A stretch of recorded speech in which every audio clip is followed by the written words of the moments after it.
자, 두 번째 영양 진단 보시면은 종합적 판단이라고 되어 있죠. 그래서 진단 보시면은 자, 여기에서 발견된 영양 문제 원인, 증상 등을 고려해서 문제점을 찾아낸다, 도출한다 라고 했어요. 그래서 여기에서도 임상 영양사가 독립적으로 중재할 수 있는 영양 문제를 규명하고 기술하는 것으로 의학적 진단과는 별개로 이거 적어 놓으실래요? 체크 좀 해놓으세요.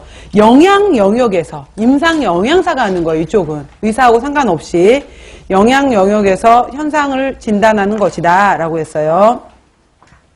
그래서 아까 영양 진단문으로 작성한다 라고 했었는데 problem, 문제가 무엇이었는지 P, 그 다음에 그 원인이 무엇이었는지 에티올로지에서의 E, 그 다음 관련된 증상이나 징후가 어떻게 나타났는지 심부텀 혹은 사인, 그래서 PES 형식으로 기재한다 라고 했던 거예요. 그래서 영양진단문 혹은 PES가 같은 말이라는 거.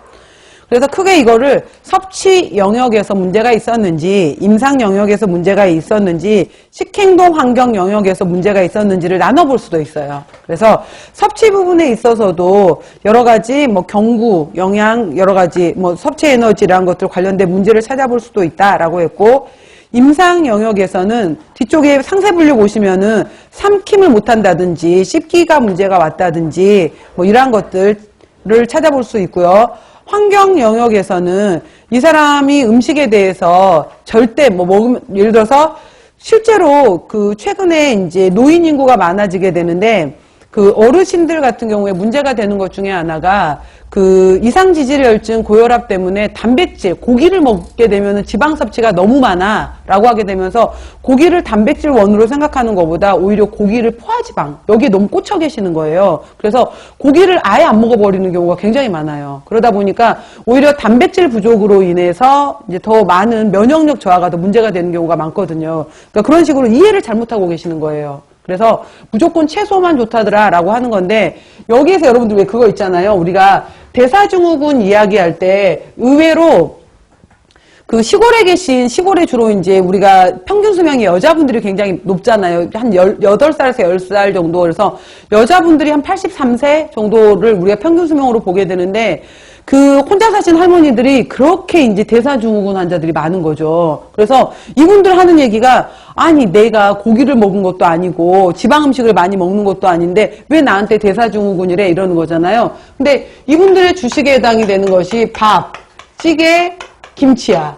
그러다 보니까 탄수화물 과다 섭취로 인한 복부 비만이 나타나요. 그래서 이제 이미 허리 부분에서 복부 비만으로 나타나잖아. 그 다음에 폐경 이후에 에스트로겐 호르몬 이후로 복부 비만에서 하나 체크. 그 다음에 찌개 김치로 인해서 나트륨 과다 섭취로 인해서 혈압 부분에서 130에 85가 넘어가는 부분에 하나, 뭐 이런 식으로 해서 이분들이 체크 되는 거예요. 고기 종류를 많이 먹지 않았음에도 불구하고. 그래서 이게 이제 이분들이 잘못 알고 있는 것들이 굉장히 많기 때문에 많이 드시라는 것이 아니라 달걀 종류든 두부 종류든 그 다음에 뭐 생선 종류든 그 다음 고기 종류에 해당, 고기도 양념 이런 거 하지 말고 가능하면 날골로 구워서 드시라, 이런 식으로 해서 이제 그런 교육들이 굉장히 필요하거든요. 단백질 섭취에 대한 이러한 것들이 들어가게 되는데, 바로 이제 이러한 환경, 행동 이런 데서 잘못 알고 있는 것들도 굉장히 크다라는 내용들이 있다라는 거.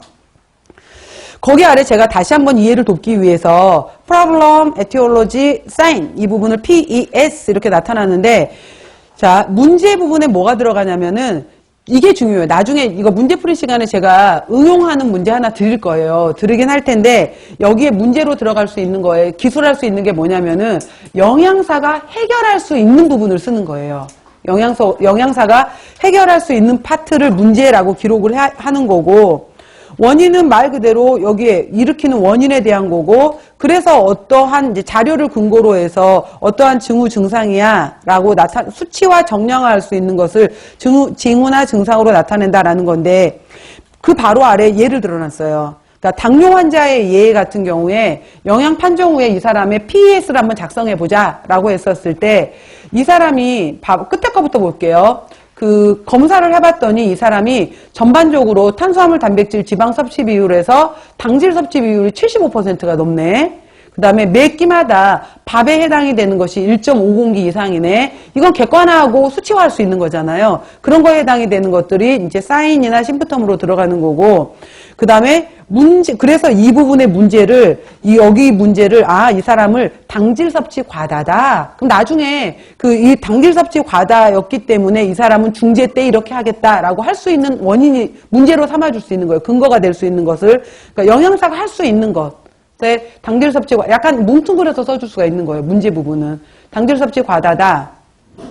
주 원인은 식품 영양 관련 지식 부족으로 당질 과다 섭취다. 라고 했는데, 여기에서 실제로 예전에 이제 제가 아셨던 분도 제가 영양사 일을 저도 했었거든요. 길게는 안 했어요. 짧게 했어요. 10년, 10개월.